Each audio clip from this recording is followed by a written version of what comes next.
you, Millie, and I'm very excited to be up here to introduce our guest speaker today, Norma Bishop from the Lindsay Wildlife Museum. And I think she may ask you these questions, but I'm going to ask, how many of you have never heard of the Lindsay Wildlife Museum? Oh my gosh, well there's not very many hands up there. There's a few, Norma, so I know that I'm very happy that my daughter works there because I've reconnected with the Lindsay Wildlife Museum from when they were little kids to now grown-ups. And I'm just a big fan of the organization. So she is the executive director of the Lindsay Wildlife Museum. She has a vast experience in management and museum leadership, a commitment to environmental stewardship, and deep San Francisco Bay Area ties. Prior to joining Lindsay in January 2014, Norma served as the executive director of the Wisconsin Maritime Museum in Manitowoc, is that how you say it? Manitowoc. Manitowoc, okay, Wisconsin, and executive director at Santa Barbara Maritime Museum. She also taught nonprofit finance and fundraising law at the University of California, Santa Barbara. Wow. Busy. That's not all. Prior to her move to Wisconsin, Norma was a longtime Bay Area resident and spent 21 years in the U.S. Navy. During her naval career, she played a vital role in the transition of Alameda from a naval air station to a wildlife reserve and historic district. In addition, she holds a law degree from the University of San Francisco School of Law. So without any more words from me, please welcome Norma Bishop.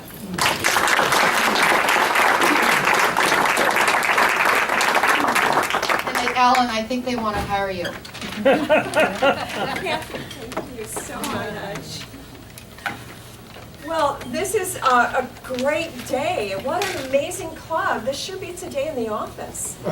You all are the most, I think, technologically advanced and the largest club I've spoken to since I arrived back in January. And I want to thank Kathy for inviting me, and I want to thank her for her wonderful, accomplished daughter, who is a great asset to us at Lindsay. I am really, really thrilled to be here today, to speak to all of you and to Mark over there. You are fine. So, Lindsay has been around for 59 years. 60th anniversary next year in 2015. And I was asked a question by one of your members when I came in. Can everybody hear me? Yes. Yes. Great. I was asked a question by one of your members who wanted to know where the name Lindsay came from.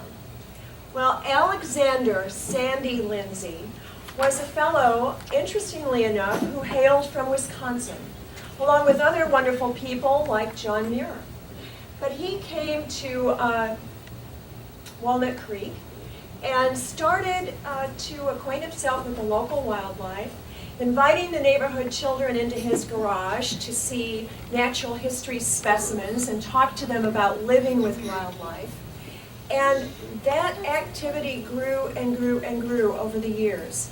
We were originally in his garage, then in a small, tiny little cottage in Larky Park, then the pump house, and 20 years ago in a wonderful facility that is now undergoing a bit of change. So we're very excited about that. We are one of the oldest and largest wildlife rehabilitation centers in the country. Now, how many of you knew that? Nobody. That's amazing. So over 5,500 animals every year. We're just coming to the slowdown of our busy season because, of course, with spring what happens is a lot of animals are born. Some of them run afoul of human activities. Others, storms, they fall out of nests. They're found perhaps abandoned by a parent animal. We take care of them. We are also a world where we educate and outreach to introduce a lot of students to the natural sciences. Our outreach volunteers reach thousands and thousands of students in local schools, all the way from Marin, all the way down here to the Tri-Valley area. We go to East Bay, we go to San Francisco. We are quite well known. Unfortunately, one of those phrases is a hidden gem. So we're gonna solve that problem. Point it over here. Thank you, Al. I'm amazed too at how easily Al got this all set up. So, we have a very complicated organization. It has to run like a business, like a cultural attraction, like a museum, like a hospital. It is an organization where we have professionals, veterinarians, registered vet techs, program interpreters, animal husbandry experts, biologists. It's quite a remarkable team. And here you can see some of our patients. Up at the top, we've got a little gray fox up there, it appears. In the middle, we've got, looks like an opossum, and one of our raptors. I'm not sure if that's a red-shouldered or red-tailed, but that's just prior to a release. We're very well known for our raptors, our hawks and owls especially. We are an organization, much like yours, of very, very passionate and organized and dedicated volunteers. Over 500 of them. Their amount of their commitment, the degree to which they are dedicated is phenomenal. For instance, we had a gala last spring in March, and one of the attendees there was also a volunteer. In her lovely little evening bag, she had 2 additional guests, 2 or 3, I believe.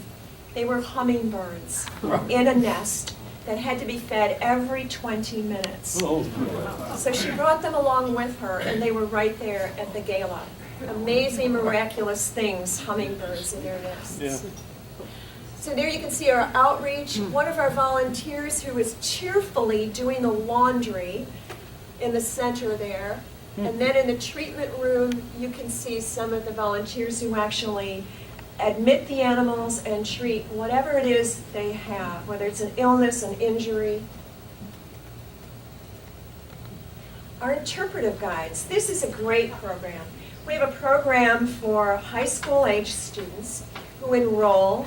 They are trained to become museum interpreters, to work with our pet animals and some of the other wildlife. They blossom when they're in this program. It's a long-term, at least a year dedication. And to have that kind of experience, to be as personable as they are at engaging the public, when you visit Lindsay, I hope, which you'll do again in the near future if you've already been, and have the opportunity to meet them, you'll be very impressed. Oops. Oops. I pressed the wrong button now. All right, I'll fix it. Thank you. Here we go. Oops. So this is our great gray owl. This is a very young one. This is a fledgling. When you come and see our great gray owl shadow, fully grown in person, you will be amazed. It's truly the most remarkable looking creature. We have a great gray, we have barn owls, we have our great horned owl, Bubo, we have a barred owl, and they are just remarkable, remarkable, miraculous creatures. We have a goal of returning them to the wild. Now, the animals that you see in our live collection on exhibit in the exhibit room are animals that cannot be released, either because they were so seriously injured or they become habituated to human contact and would not fend for themselves. So we don't take in animals that can be released and put them on display. All of the animals in that exhibit hall are animals that we care for the rest of their lives, at quite a considerable expense, I might add. The hospital. If you haven't been since this opened in the fall of 2011, this is an incredible, incredible experience. It is one-way glass. Because a little bit like hospitals, when you have a procedure done, you wouldn't want an audience out there watching the doctor treat you. So our animals cannot see that there's an audience. On the screen above, the camera zooms in and you can see the procedure in detail. You can hear the veterinarian or the vet tech talking about what he's doing. And you can also hear our interpretive guide, who is in the theater section with you, asking questions, relaying your questions to the veterinarian. For young children and even for adults, this is really a wonderful science, natural history experience. And I think it really informs people as to just how much care we give these animals, how professional it is. We have a full-time director of veterinary services. We have relief vets, on-call vets. We're getting ready to hire a part-time associate veterinarian. We have 3 registered veterinary technicians. So you can see, I think some of you are familiar with professions and running businesses, how the figures keep mounting. The overhead for an operation like this is considerable, in excess of $500,000 a year. And these animals don't have health insurance. So this is a great experience to have. And certainly I know some of you have children, grandchildren. Bring them along. They're absolutely enchanted with this. So the lives we touch, as was mentioned before, more than 5,000 animals. Most of those are birds. The most common species that we treat among the birds are the house finches, mourning doves, scrub jays, hummingbirds, which are some of my favorites. The opossums, fox squirrels. We've had, in the past few weeks, a river otter. We have lots of raccoons, lots of opossums. And I saw, by the way, your district governor's photo with the koala bear.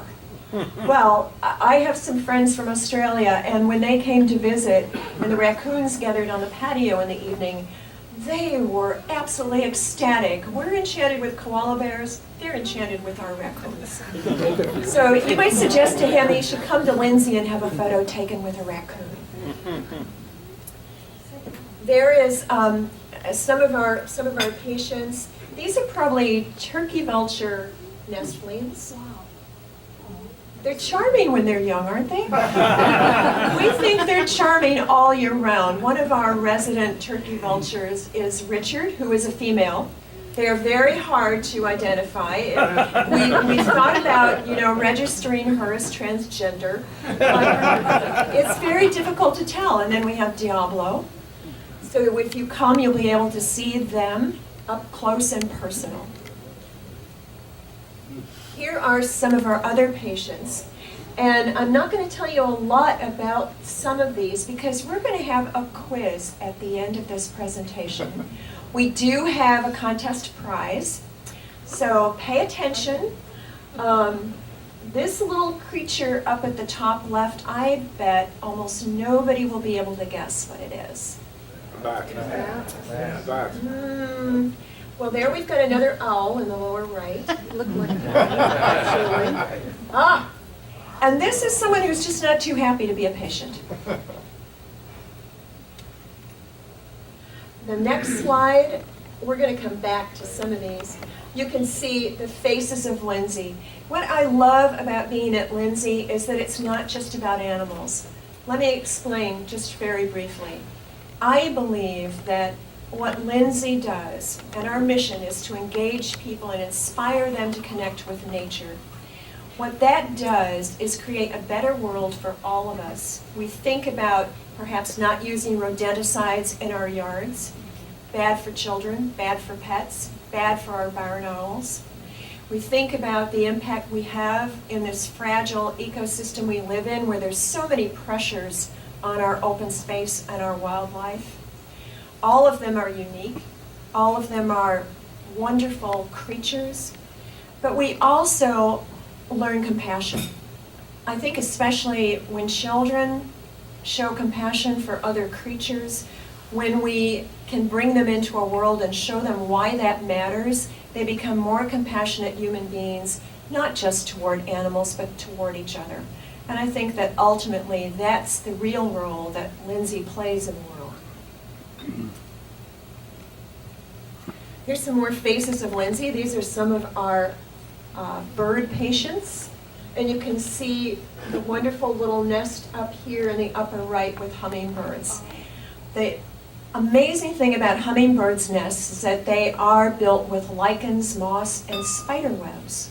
So that as the fledglings grow, that little nest stretches with them. It's kind of like Spanx for birds.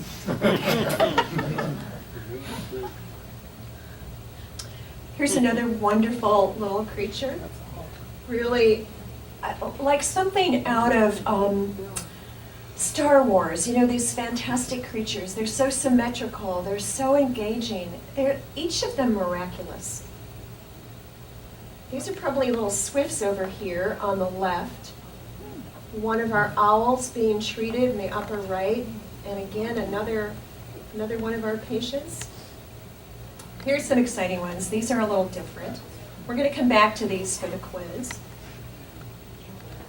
And I want to mention that the bat, of course, in the upper left, people seem to have a phobia about bats. They are incredibly special in the ecosystem. The bugs they devour, what they save agriculture, and just all of us who don't like mosquito bites. Think about West Nile. I mean, they play a really significant role in eliminating some disease vectors, and we hardly ever think about those kinds of things when we think of bats. A couple more patients here. There's one of them, one of my favorites. The very regal look of a raptor. These are magnificent animals. We periodically do releases, and it's possible that if you become involved with Lindsay, you could participate in a release. That's a remarkable experience. And then we have our deer, which are quite common around here. One of the challenges we face every year is that people pick up fawns. They see them alone, apparently abandoned, and bring them in. They're very fragile. They're very hard for us to handle and treat with any success rate. And the thing we need to let people know is that mother deer, the doe, might not rank as the most careful mother in our book, but she's got it all figured out. She'll be able to leave that fawn in a nook of a tree or in some brush, and the fawn knows that mom is just going off to browse. She will be back. The fawn will stay there until some well-meaning individual comes along and kidnaps her and puts her in the back of their SUV and drives her to Lindsay or someplace else. And then, of course, oftentimes the bond is broken, and fawns are very, very hard to care for. So we encourage people not to do this, to wait a day, wait a while. Most times, mom's coming right back. Children's programs. I mentioned all the outreach we do. We have teachers, docents, we go to schools. The degree to which we are involved with young children and children of all ages in education programs is remarkable. Here's some of our docents and museum interpreters at the museum, doing outreach at schools, and we take our live creatures to the schools. Snakes, owls, raptors, acorn woodpeckers. And we believe also a sense of wonder is what happens to people the more they have contact with these creatures. So in closing, this is almost the last slide. I'd just like to leave you all with these famous words. Most of you, I think, have seen them before, but it is compelling. Everything's connected. We're connected to each other, to wildlife, to the place we share. Please think about Lindsay, about becoming an active supporter, a participant, a visitor. We're going to be doing a lot of exciting things over the next year with the anniversary, with exhibit changes, renovations in the hospital. Flight into the future. So that's sort of where we're going. Okay, so we have a quiz. There are answer sheets, I think, on most of the tables. If you don't have one, please feel free to write down on whatever you have or to share those answer sheets. All right, so our first patient, There you go.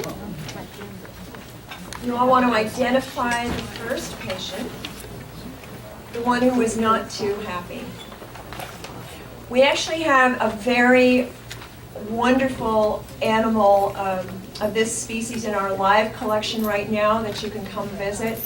Very, very charming. Sleeps on top of a stump almost all day and gives herself cat baths. Number 2. And how many of you have seen this animal out and about in your yards? Yes, they're still fairly common.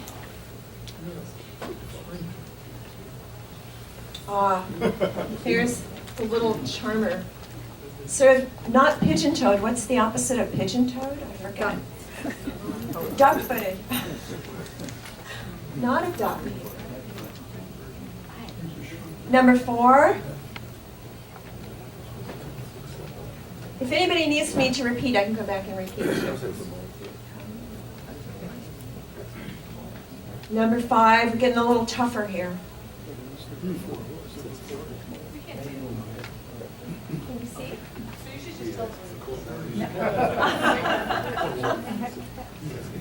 And number 6. This is a mammal. Very young. Sure. Number 5. How many of you spend time on the water? You might have seen these, especially up in the Delta. There's 4, 3, 2, 1.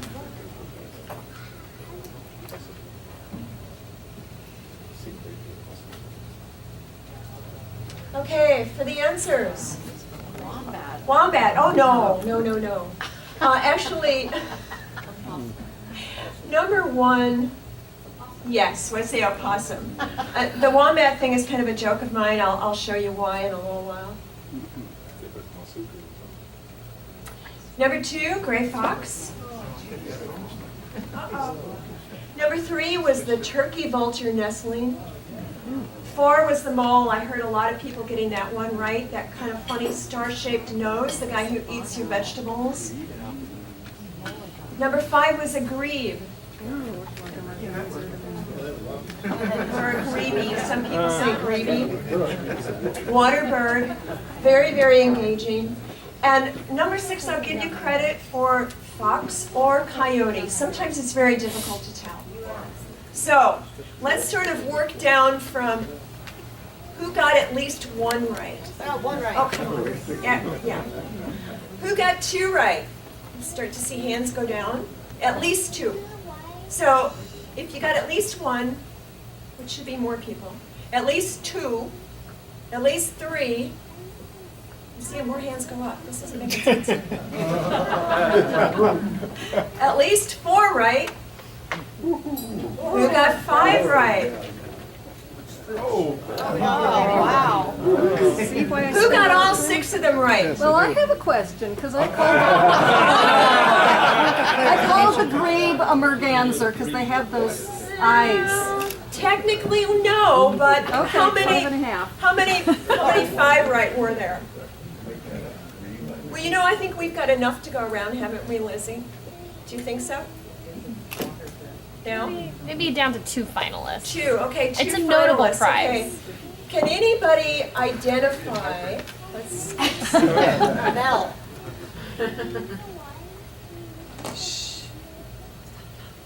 let's see.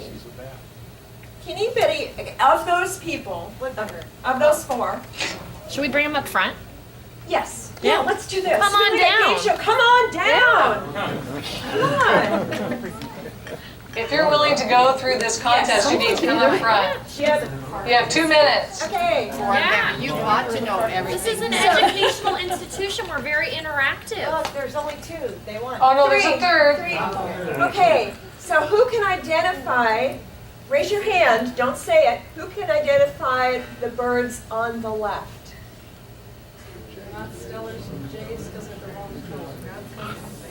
She said, don't say it. Okay, so you flunk. How about the other two of you? Did you know what those were? Actually, I think we have to give it to her because they are stellar jays. They're fledglings and they look dark in the photo. Okay, good job, Beth. Yes. That's one. Now, you two gentlemen, can any of you identify that little guy on the striped blanket? Let me go to another one. I think, let's see. And we did that one. Yeah. How about identifying either the one on the upper right or the left? Okay, we got a winner. Well, He may not be yes, right. yes, the upper right is going to be baby owl. Yes, it's probably a burrowing owl, but we'll give you that. Okay, great. Great. I knew that answer. Thanks for playing. You're welcome. And our two winners here will receive a complimentary family membership for Lindsay Wildlife Museum. You can either get a Wow, family that's or awesome. grandparent membership. And all you have to do is fill this out and give it to me, and we will process it and send you cards and things when we grab an application for you. And I think it's all, Congratulations, winners. yes, knew all the answers. And the joke about the wombat was, unfortunately, this illustrates one of our points. The animal on the upper left, anybody want to guess what it is? A wombat. A bat. No. I thought, when I looked at this, wow, looks like a wombat. What's a wombat doing in Walnut Creek? Unfortunately, that is a native species, seldom seen. That is, A possum? no, Oh. let me get to the end. Pokey, pokey, pokey. Yeah. Where are the musicians? Musicians? Where's here? Oh, Jeffrey. That is a ringtail, commonly called a ringtail cat, but a marsupial. Oh. The only other one in North America other than the opossum. They're still found in the desert southwest around the Mexican border. Unfortunately, not so many of them here anymore. So that's an animal that may have disappeared completely. There's another name for that coati. They are related to the coati. Coati, South America, yes, exactly. Oh, that should have been on the test and. Thank you so much. Thank you, Norma. So Norma, I have some. So you have your choice of being our guest today. So let's take a picture. Great. Either olive oil or wine. Wine. Why? Signed by- signed I'm by- being coached. Signed by the Oh, compare. Mr. Concanon himself. So could you, Norma, stay after for questions if anybody has Yes, questions? absolutely. Okay, great. Thank you. Thank you, Norma.